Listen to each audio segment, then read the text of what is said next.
forever. And I hope someday, when I pass on, you'll be waiting for me at the Rainbow Bridge. Well, we do know this, Tony, that any animal that is loved by a human being will survive the grave. In other words, we will be with those animals again because they do have a soul. God created them with a soul. And the fact that they were loved by human beings assures them that they will be with us someday. I mean, what would heaven be without them? I know. I had mean, another dog named Lucy that lived about a year with me. Just I found on Route 84, a border collie. I found her on Route 84 on July 5th. I think the year was 1994. She died 1 year to the day, July 5th, 1995. And she was a great dog too. That was with me all the time. Anywhere I went, she went with me. When you lose an animal, it's almost worse than losing a human being. I mean, a lot of people out there have lost human beings. Ed has lost everyone in his family. Lorraine has lost almost everyone in her family. I've lost everyone in my family, but it hurts the same as if it was a human. But that solace that Ed said, they will be there waiting for us. That's the thing that we cling to. And I hope that everybody out there who has lost an animal recently believes this, because it is true that they will be waiting for you. On a lighter note, I think it's a lighter note, we're going to talk about Japan. Ed was in Japan in 45, Ed, or 46? 45. Right, 45. 1943 to 1946, he was in the United States Navy as an armed guard, World War II. And he spent time in Japan, in Nagoya, and I believe you said Tokyo. You'll talk about it. Yes. But 55 years later, Ed and Lorraine go back to Japan. Ed's there during the war. He sees destruction all around him. Everything's different. It's just a nightmare back then. He goes back 55 years later with Lorraine to investigate hauntings. Why don't you tell us about it, Ed? Well, it was so different than what I expected, Tony. You know, when I was there, I was on Okinawa. The war was over because of the atom bomb, and we didn't expect it to be over. We were already putting numbers on our ships, you know, for the invasion of Japan. One day a small LST pulled up, and this was in late August, and said that some bomb was dropped on Japan, and that it was going to end the war. Well, we didn't really believe it. Not until the second time we heard it. And of course it was a horrible thing that occurred. I wish it never had to occur, because the Japanese people are beautiful people. And Lorraine found this out when we went to Japan. And understand that it's not the people of these countries that start these wars. It's the warlords, the warmongers, the politicians. These are the ones that are responsible. But when I seen Japan 56 years later, I was amazed. I was shocked. Because these cities that had been bombed out, nothing but rubble, nothing but smokestacks in some cases standing, people starving, rags. Now we go back and here are these beautiful, magnificent, modern buildings, the streets, the cars, all brand new. The people were very beautiful to Lorraine and I have to tell you, Tony, before we even go into these cases, I have to tell you that this one day we traveled with an interpreter constantly. That interpreter never left us. But after I was with the Japanese people for a period of time, it's almost like you cross over that barrier and you are able to communicate. You can almost understand them. Yes, you do. And maybe you don't understand the language, but it's not the language. It's just, you are just able to communicate. And this one night, I had said to them the whole story about Ed, you know, being right off Okinawa, I didn't tell him the numbering of the ships for the invasion. I didn't get into things like that. But I was told about the war ending. And he was a naval gunner, so he would have been, you know, had to do something else. So they came aboard ship and they asked if anybody in the gunners knew anything about voice radio. And he said he did. And they sent him to Nagoya, and he lived with the army. Now, there was nothing standing, but there was one building, Tony, and it belonged to Mitsubishi, and it was a warehouse. And they had their office in this warehouse. I can go back over Ed's letters then, with the windows that he spoke on that looked out on the harbor and like that. And he lived with them, ate with them and all, but everything outside of that was just rubble with smokestacks. And so I told him this, and I said, if I could just go and stand on that pier and look out at that harbor on the South Pacific, as my husband had 55 years ago. And your wife was born that night. Yeah, Yes. that's amazing, isn't it? Yes. Isn't that something? Yes. I said, that would mean the world to me, why I'm here, if I could do that. Never knowing what they were going to Let me just do. interject. My wife, Our Judy, daughter. happens to be is Ed and Lorraine's daughter. Yes. So when Ed was over in that building in Mitsubishi, Japan, in the building on January 11th, 1946, He was that's when notified. Judy was born. Yes, yes, yes, January 11th, 1946. And we're there maybe a little over a week later, and we're right in the same spot where he was notified. And the first thing it said as he stood there, when they finally took us there, is, this is right where I stood when I was notified my daughter was born. And how did I celebrate? I had a plum pudding.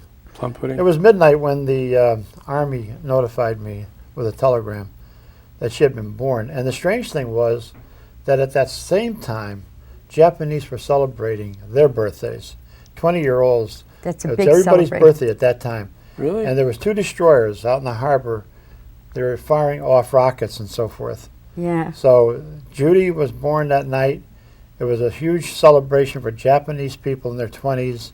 And it was a real holiday. Wow, that's wild. So that's how I remembered it. And then when we went back, of course, I'd never expected the building to be standing. It was. That one building was still there intact the way I had left it 56 years ago. That's amazing. We're going to be showing you later in the Okay, program. so what's the first thing we're going We to have talk an about? exciting program tonight. And it entails 3 different cases, Tony. One is a condominium, No, they're apartments, honey, really. condominiums. Well, they call them condos Yeah. over there. Yeah, they call them coops. Apartment houses. I think we can show the first Well, pictures there. And Okay, Yes, that's our crew. that's our crew. Yeah, that's our crew. Well, we're at the Bullet Terminal. We traveled on the Bullet train from Tokyo Right. to Nagoya, and then from So the that's all the TV crew? that's not all of them. We're going to Well, still pick up more. They're all in the TV crew. Yeah, man. we're going to pick up the cameramen, but Okay, let's that's just go to next. and that's it. Who are those 2 strangers? That's Ed and I at the terminal in Tokyo. We're in Nagoya.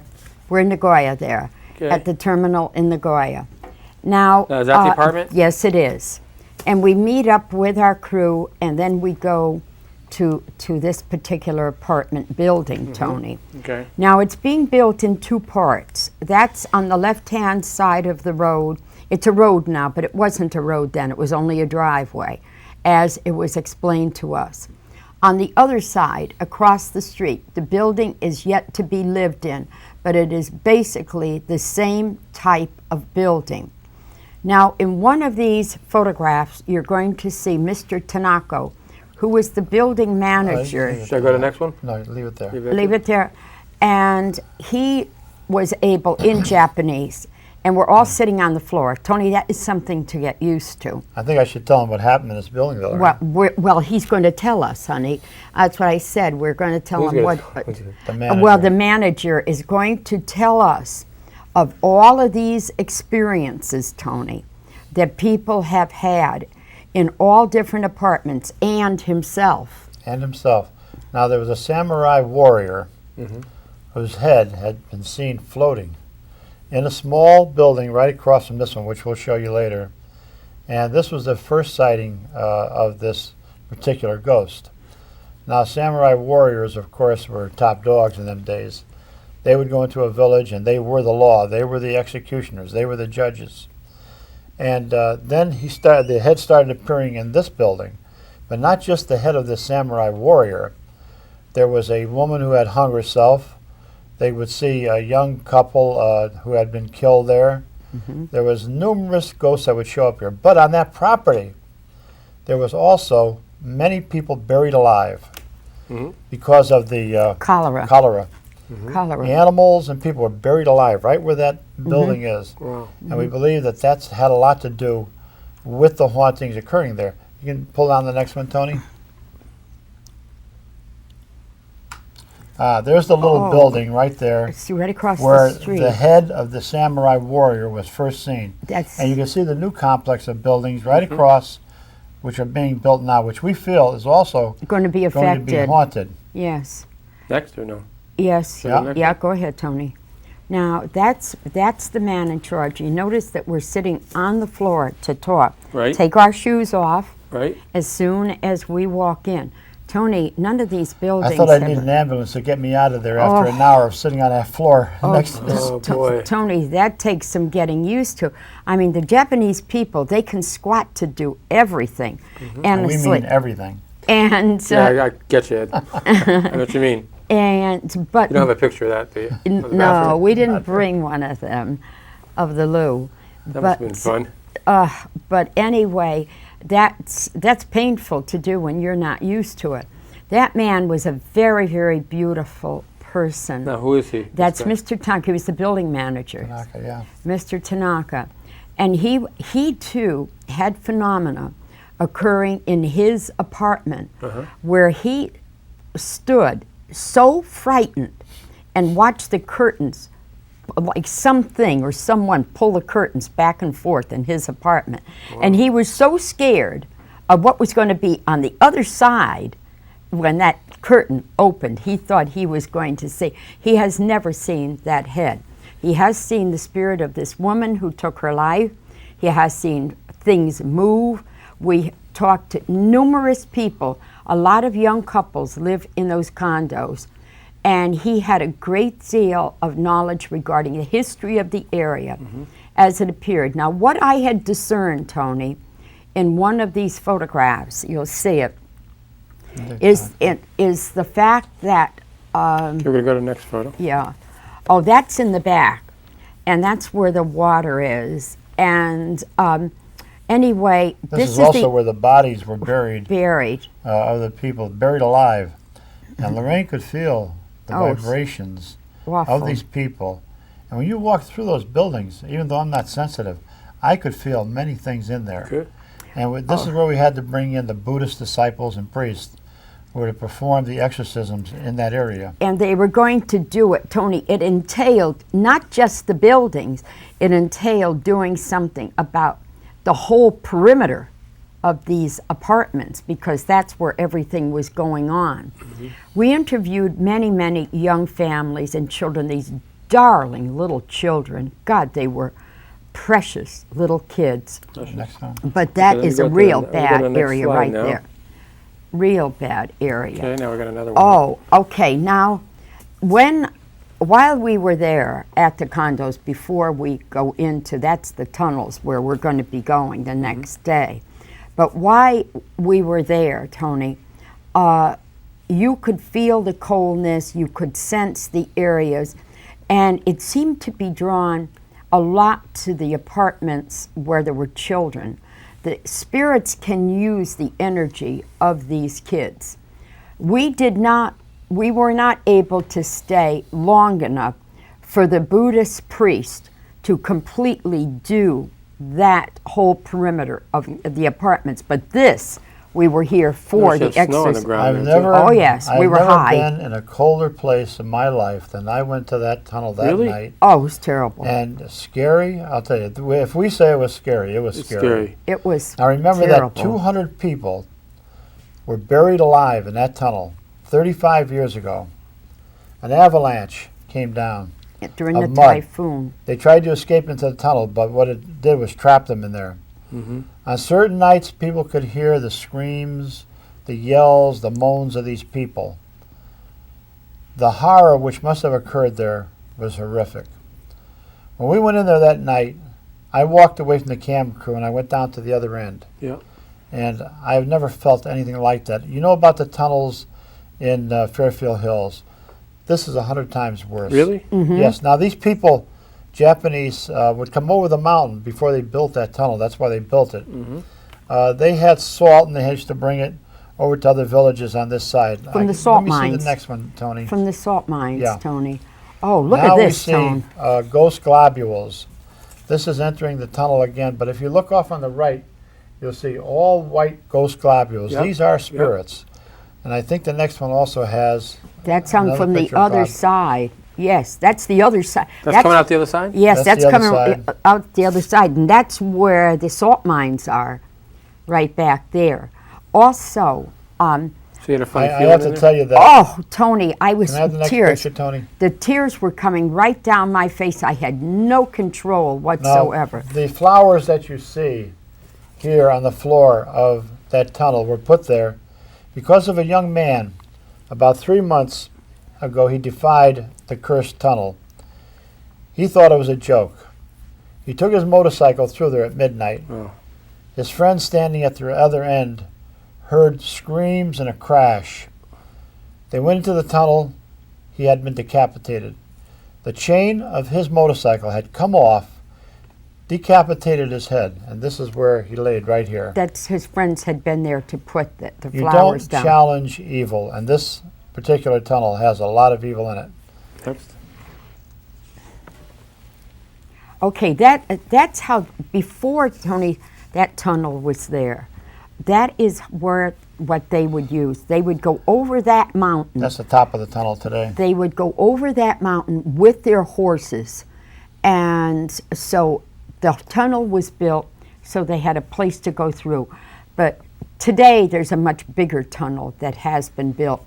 And one of the reasons is because of the horrors that had taken place in that old tunnel. That area is so haunted, Tony, that people will not go up there at night. No. This foolish young man that went through the motorcycle, you know how young people are. Yeah. Well, they're no different in Japan. No, they're not. And it was a challenge, but he paid with his life for it. No, People say, well, a ghost can't hurt you. Right. You're not dealing with just ghosts here. no, you're not dealing. Look at this. That's it. There's That the is spooky tunnel. looking, huh? Oh, it is If spooky you were in looking. that tunnel all by yourself at night, I walked down to the further end, away from the camera crew, and like I said, I've never felt such bitter cold, iciness. And while we were in there, the Buddhist disciples came in, were saying the rituals of exorcism. Suddenly, we heard a huge crash about 5 foot away from us. Heavy ice came down, and all of a sudden broke right in front of us. I never seen anything Ooh. like it. But there And was that no so bitter thaw. cold. But no No thaw at thaw. all. I No can't, thaw at all. No thaw Now, at if all. anybody had been standing there, they could have been killed. So Mm-hmm. that was a warning for us to get out. But the disciples stayed there until the exorcism was over. And these people had white robes on. Mm-hmm. We were bundled up, sweaters, heat pads under us, top coats, hats. These monks will go in zero weather under a waterfall with just a sheet on. They will walk out and they will dry themselves through mind over matter. Mm-hmm. That's amazing. Okay, can I see I the next don't, I one? don't think I'm going to try that. No, No, I no, don't no, think I'd no, try no, it no. either. That takes a tremendous discipline, Tony. That's our interpreter. What a beautiful girl. What's her name? That's Reiko. Rico? That's Reiko, yes. That's the one Ed was chasing around all the time? No, he Okay, did so- like her, though. She was a very sweet, nice girl. In this picture as well. Okay, now on the other side of the tunnel, Tony, this is a memorial, a Buddhist memorial that has been put up by people, and they come there and they pay homage. They light these little candles. They, the same as we probably do in our Catholic faith. They leave flowers and like that, mainly for the people who have been killed, and ran into so terrible know you want. misfortune. Okay, now some of these is going to go into an exorcism, Here's another Tony, one. Here's Now, another this is an exorcism that we're involved with. at the temple. This is a Buddhist shrine, and Lorraine is standing at the entrance of it right now. When we entered, there were at least 4 what they call disciples, and there was one man who was a master of karate and judo. What would they call him? martial arts, like a Martial sensei. arts, Like sensei. right. Yes. He is not a man that you would fool around with, Tony. Could I see the next one? Yes. He was there to protect the priests. Oh, that's us with the that's the head Buddhist exorcist there. Now, that's the Reverend. That's Reverend June's wife. That's Reverend June's wife. Yes. Do you remember Now Reverend she's June? bald-headed, but Yeah, vaguely. Yes. that's a sign of that she is not vain. But this Was that- woman here yes, is that's what. Yes. is a very holy, pious, All and her. knowledgeable individual. Beautiful, Next. beautiful person. Reverend June has passed away. Reverend June is a man. Is that the karate master right Yes, that's the karate master. Kneeling down? He is a master, yes. Yes, yes. Gentle, very. These people are so gentle. They're so honorable. I mean, in general, I'm talking the Japanese people. But to be with these people and to be in this temple, oh, that was just absolutely wonderful. Now remember that we can't speak Japanese, No. they can't speak English. But somehow We got through. we got the word through, and we had our interpreter with us. But you talk, as like Lorraine said, very gentle people. You can't imagine dropping bombs on them, and I'm sure they couldn't imagine Oh, no. dropping bombs on us. All you have to do, Tony, is to be with people like this for a week, your so-called enemies, and suddenly you're not enemies anymore. No. You're friends, and we'll always be friends with them. Oh, Next, yeah. please.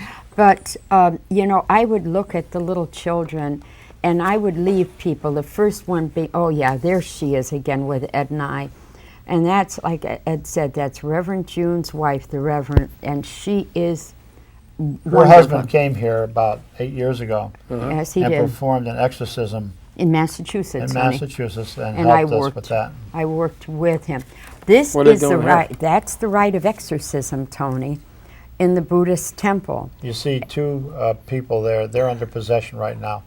One by what we call a snake demon. This person would slither along the floor, the tongue darting in and out, acting just like a snake. But these people here are so knowledgeable. You know, you talk about a Catholic priest going in and performing an exorcism. He's like a child compared to them. Oh, you can't Their believe- knowledge is so great, so much more do they know than any priest in the United States. But they have different methods. But as I often said, their exorcisms, their prayers go to the same God our exorcisms do. We just We got call a- them by different names. We got about 2.5 minutes left, so maybe we'd like to just finish these slides up All on, right, on go this ahead. show. Go ahead, Tony. So what is this one? The same? And now this is this again is during the Buddhist exorcism. Mm-hmm. Actually, this is the very beginning stages of it, right there, Okay. where they three of them on that side were kneeling and starting notice the they're prayers. blindfolded. They're all Yes, they're- blindfolded. they're They're blindfolded. blindfolded, Tony, because the eyes are the mirror of the soul. And what is in the eyes of those people you don't want to see. Right, No, no, right. no, you don't. All right. This is her again? That's yes, that's the Reverend June and the Okay, martial let's- arts Let's master. go on to the next yes. picture. And that at the end, after they have cast the spirits, or done what they could to cast the spirits out, then they build this bonfire, Tony, Yep. supposedly to help the spirits to leave and to go off into the heather, whatever, the Okay, ethnic, into yes. the ether world. Or now, these Who are are these two guys? this is us in Nagoya at the spot where Ed was 55 years before at the very same time, Now Tony. that's us today. That's Where- you guys. Oh, of course. Now if you go No, to the Oh, wait a next- minute. Next picture is let's get the next picture. this is Ed and I. Who's that? That's No, that's you, Lorraine. that's That's me. not Ed and you, that's you, Lorraine. That's me. not me, Lorraine. No, that's know what? me. All right, wait. I know he. I don't think he can get both, but look at this, huh? That is as we looked at that Look at that. time. How old were you there, Ed? How old? 18. You, 18 years yeah, old. you were 18 that still picture. 18, and I was 18. We And were a both. week, it was only a week after this picture was taken that I was a survivor. I was on a ship which was going out on a convoy out to the North Atlantic. When one of the ships rammed our ships, it caught on fire. A lot of Navy People. men died that day, and Well, it this was shows- February 5th. This show is dedicated to them also. All Yes, the it men is. well, Yes, who it gave is. their lives. Yes. Yes. We're basically out of time, but you know, anyone who wants to write into us, and Ed especially, if anybody was in the U.S. Navy Armed Guard, 1943, 44, 45, World War II, Ed would Oh. love to hear from you guys because there's Love not to. that many of you left. No. And we just want to say, and Ed too, that we appreciate all you did for us to keep us free. and we know it was hell. They said to Ed. We have to wrap it up. Okay. P.O. Box 41, Monroe, Connecticut. Monroe, Connecticut. For Ed Warren, for Lorraine Warren, for Charter Cable, I'm Tony Spera. Have a wonderful evening.